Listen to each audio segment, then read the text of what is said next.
नमस्कार, स्वागत है आपका जेएमएच न्यूज़ चैनल में। मेरा नाम है नवनीत। आंगनबाड़ियों को लेकर काफ़ी बड़ी खबरें आ रही हैं। आइए जान लेते हैं पूरी बड़ी खबरें हैं क्या और कहां से आ रही हैं। इससे पहले आपको बता दें, आप लोगों के लिए हम ऐसी खबर लाते रहते हैं, तो सब्सक्राइब कर लीजिए। पहली बार अगर देख रहे हैं तो बेल को भी दबा लीजिए। साथ ही लाइक और शेयर करना मत भूलिएगा। कमेंट में सुझाव रखिएगा।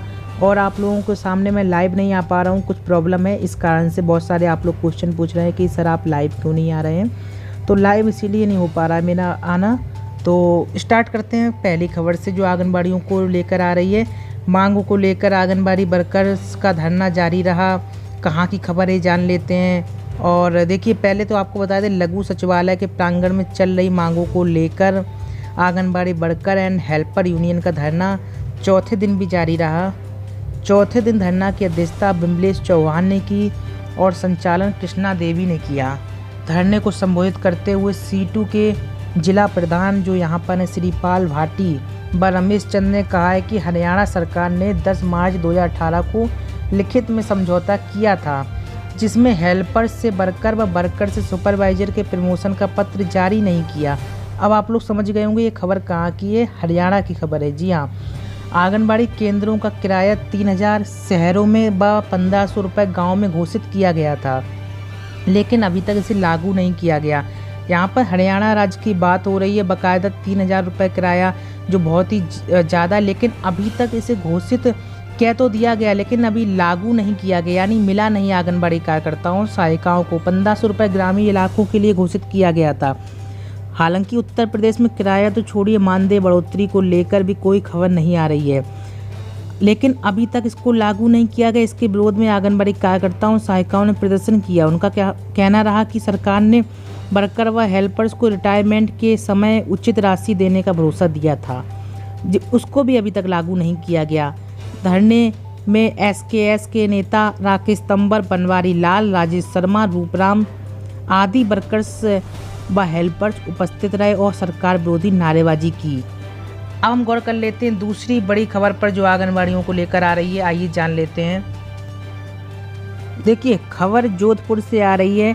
पोषण अभियान के तहत फरवरी के प्रथम सप्ताह में बच्चों का वजन नहीं लेने वाले जिलों के 1712 आंगनबाड़ी कार्यकर्ताओं के एक दिन के मानदेय में कटौती की जाएगी। जी हाँ, बिल्कुल सही खबर है। इसके साथ ही बालेसर, शेरगढ़, फलौदी एवं ओसिया के 40 आंगनबाड़ी केंद्रों में से एक भी फॉर्म प्रधानमंत्री मातृ वंदना योजना के नहीं भरे गए। इसके चलते पहली बार गर्भवती होने वाली महिलाओं को प्रधानमंत्री मातृ वंदना योजना का लाभ नहीं मिल पा रहा। प्रधानमंत्री मातृ वंदना योजना की परियोजना के support manager doctor Girish Mathur ने बताया है कि न्यूनतम प्रगति वाली परियोजना जिनका लक्ष्य कम प्राप्त हुआ है, उनको 20 फरवरी तक लक्ष्य प्राप्त करने के निर्देश दिए गए हैं। योजना के अनुसार भोपालगढ़ 78%, बिलाड़ा 73%, बाप जो यहाँ पर एरिया है 67%, शेरगढ़ 62%, बालेश्वर 58% रहा, जिसे 100% पूरा किए जाने की बात कही गई है। महिला एवं बाल विकास विभाग के उप निदेशक दलबीर सिंह ने बताया है कि आंगनबाड़ी कार्यकर्ताओं से लाभार्थियों के फॉर्म भरवाए जाएंगे। योजना में प्रथम किस्त के तौर पर 1000 रुपये, द्वितीय किस्त के तौर पर 2000 रुपये व तृतीय किस्त के तौर पर 3000 रुपये दिए जा रहे हैं। इसी के साथ उन्होंने बताया है कि ओसिया के 40 आंगनबाड़ी केंद्रों ने भी फॉर्म नहीं भरे हैं, उनको नोटिस जारी किए गए हैं। सोमवार को प्रधानमंत्री मातृ वंदना योजना की समीक्षा बैठक में भी योजना की प्रगति पर विस्तार से चर्चा की गई। तो मेन मोटो देख लीजिए आप, आंगनबाड़ियों पर गाजगिरी। आंगनबाड़ी कार्यकर्ताओं के एक दिन के मानदेय की कटौती की बात कही गई है। 2-4 आंगनबाड़ी कार्यकर्ताओं की नहीं, बल्कि 712 आंगनबाड़ी कार्यकर्ताओं के एक दिन के वेतन को काटा जाएगा। खबर जोधपुर से, जैसा हम पहले आपको बता चुके हैं। पोषण अभियान के तहत लापरवाही बरतने के कारण आंगनबाड़ी कार्यकर्ताओं के ऊपर कार्रवाई हुई है। 712 आंगनबाड़ी कार्यकर्ताओं के मानदेय में कटौती की जाएगी। चलिए नेक्स्ट खबर पर गौर करते हैं। आंगनबाड़ी कार्यकर्त्री सहायिका व मिनी कार्यकर्त्री संगठन ने CM को ज्ञापन भेजकर लंबित मांगों के पूरा करने की मांग की है। इसमें पूर्व मांगों को लेकर भी प्रदर्शन किया गया है। आंगनबाड़ी कार्यकर्ताओं का आरोप है कि कई बार मांगों को लेकर आंदोलन किए गए, लेकिन आज तक उनकी मांगों को पूरा नहीं किया गया। 11 सूत्री मांगों को लेकर आंगनबाड़ी संगठन ने DM के माध्यम से मुख्यमंत्री त्रिवेंद्र सिंह रावत को ज्ञापन भेजा है। खबर उत्तराखंड की है। आंगनबाड़ी कार्यकर्ता, सहायिका व मिनी कार्यकर्ताओं को राज्य कर्मचारी घोषित किए जाने की मांग की गई है। देखिए, आप लोगों को यहाँ बता दें, आंगनबाड़ी किसी भी राज्य की हो, सभी जगह यही मांग उठ रही है कि आंगनबाड़ी कार्यकर्ताओं, सहायिकाओं को राज्य कर्मचारी का दर्जा दिया जाए। इसको लेकर आंगनबाड़ियाँ लगातार संघर्षरत और प्रदर्शन कर रही हैं, स्थानीय सरकारों को चेता रही हैं, आगाह कर रही है। अब आपको यहाँ ये भी बता दें, लोकसभा 2019 का चुनाव, ऐसे में सभी दल एकजुट हो गए हैं और दलों का मानना है कि चुनाव के समय सरकार सुनती है। इसी को लेकर सभी दल एकजुट होकर अपने अपने जो प्रदेश हैं स्तरीय धरना प्रदर्शन कर रहे हैं, लेकिन सरकार जो है मानने को तैयार नहीं है। आपको यहाँ बता दें, 1500 रुपये जो आंगनबाड़ी कार्यकर्ताओं के बढ़ाए गए थे, कई राज्य ऐसे हैं उन्हें भी उसको भी लागू नहीं किया गया, दिया नहीं गया। इस कारण से आंगनबाड़ियों में और दुगना आक्रोश है।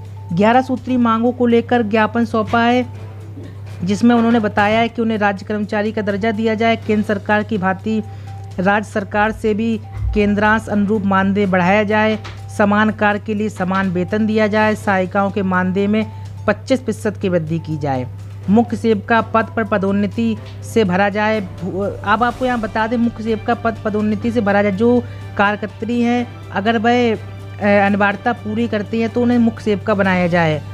जो कंडीशन होती है मुख्य सेविका की, ग्रेजुएशन मांगा जाता है। वहीं सहायिकाएँ हैं जो अगर प्रमोशन के लायक हैं तो उन्हें कार्यकर्त्री बनाया जाए, ये मांग की गई है।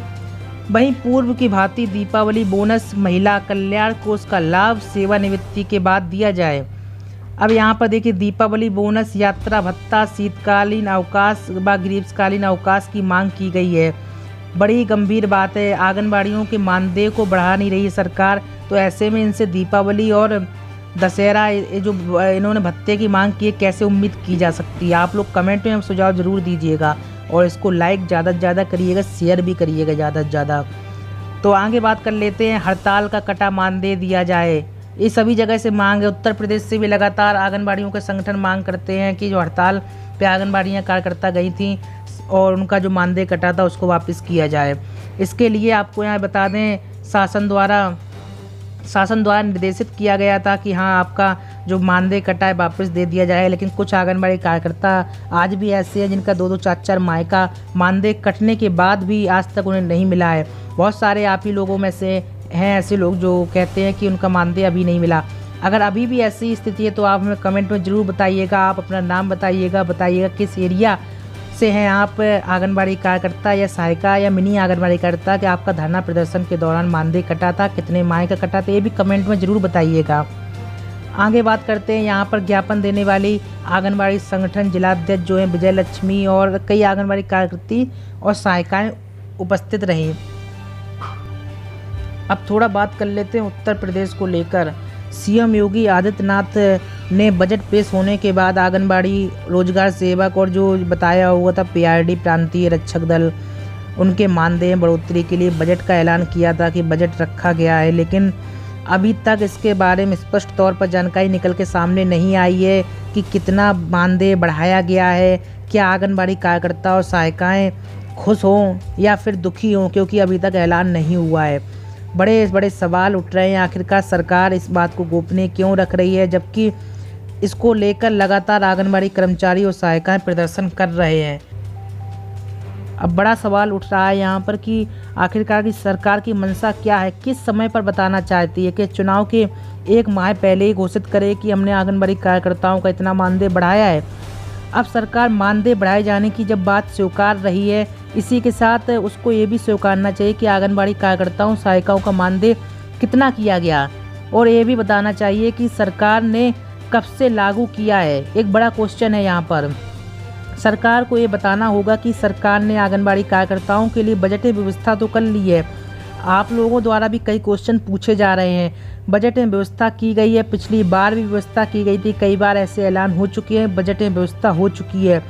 बजट में व्यवस्था होने के बाद सरकार कब आंगनबाड़ी कार्यकर्ताओं, सहायिकाओं के हाथों में पहुंचाएगी, एक बड़ा गंभीर सवाल है और इस सरकार को जवाब देना होगा। आंगनबाड़ी कार्यकर्ता और सहायिकाएँ विभिन्न प्लेटफार्मों के माध्यम से, सोशल मीडिया के माध्यम से सवाल का जवाब मांग रही है। आखिरकार सरकार इस मामले में गुमराह क्यों कर रही है। उत्तर प्रदेश की सरकार बहुत ज़्यादा आंगनबाड़ियों को गुमराह कर रही है। ऐसा आंगनबाड़ी कर्मचारियों का, उनके संगठनों का आरोप है कि लगातार आंगनबाड़ियों के साथ उत्पीड़न किया जा रहा है, सहायिकाओं के साथ उत्पीड़न किया जा रहा है। सरकार लगातार कह रही है कि आंगनबाड़ियों के बजट रखा गया है, उनके मानदेय में बढ़ोतरी करेंगे, लेकिन ऐलान अभी तक नहीं हुआ। वहीं अगर दूसरी ओर बात कर लेते हैं कि अन्य योजनाओं को लेकर, उत्तर प्रदेश की योजना हो या फिर सेंट्रल गवर्नमेंट की अन्य योजनाओं में काम देखिए कितनी तेज़ी से चल रहा है, लेकिन आंगनबाड़ियों के मुद्दे को लेकर सरकार गंभीर नहीं है। धरना प्रदर्शन के ऐलान के बाद कोर्ट का आदेश ले आई। कोर्ट के आदेश के बाद कर्मचारियों ने धरना प्रदर्शन स्थगित कर दिया। हालांकि छोटे मोटे तौर पर हो रहा होगा, लेकिन जो प्रदेश व्यापी धरना प्रदर्शन था वह स्थगित करना पड़ा मजबूरी में। इसके बाद एक नया ऐलान हुआ है, अब नई दिल्ली में प्रदर्शन होगा। जी हां, जंतर मंतर में आंगनबाड़ियों ने ऐलान कर दिया, अपने हक को लेकर रहेंगे, जंतर मंतर में प्रदर्शन करेंगे। 25 फरवरी की डेट डिसाइड की गई है जंतर मंतर में प्रदर्शन किए जाने को लेकर। आप हमें कमेंट में सुझाव दीजिएगा, क्या आप भी लोग प्रदर्शन में जा रहे हैं सहयोग करने जंतर मंतर में या फिर नहीं? आंगनबाड़ियों में एकता दिखेगी या फिर नहीं? कमेंट में सुझाव दीजिएगा। हम आपसे ऐसे ही मिलते रहेंगे नई अपडेट, नई खबर के साथ। और जब तक आंगनबाड़ी कार्यकर्ताओं, सहायिकाओं का मानदेय नहीं बढ़ेगा, तब तक हम खबर लगातार चलाते रहेंगे। लाइक कर दीजिए, शेयर करना मत भूलिएगा। पहली बार चैनल पर आए सब्सक्राइब करिए, बेल को दबाइएगा। मिलते हैं नई अपडेट के साथ। नमस्कार।